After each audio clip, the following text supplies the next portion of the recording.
আমি গোপালদের জন্য জামা বানাবো বলে মিশো থেকে একটা পিস অর্ডার করেছিলাম। আজ পিসটা হাতে পেয়েছি। পিসটা খুলে দেখাচ্ছি আপনাদেরকে।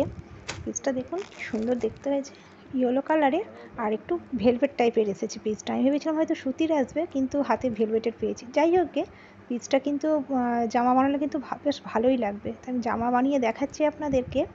দেখুন, আমি গোপালের জন্য জামা বানিয়ে ফেলেছি। আর জামাটা আমি কীভাবে বানিয়েছি সেটা একদিন আপনাদের সঙ্গে শেয়ার করব। আর এই জামাটা আমি গোপু সোনাকে আজকে পরিয়ে দেখাচ্ছি, দেখি কেমন হয়েছে। আন্দাজে বানিয়েছি, কোনো মাপজোপ ছাড়াই। তো দেখা যাক গোপালের ঠিকঠাক হয় কি না। তো মনে হচ্ছে ঠিকঠাকই হয়ে যাবে। আপনারা দেখে বলবেন আমার গোপাল সোনাকে কেমন লাগছে এই ড্রেসটা পরে।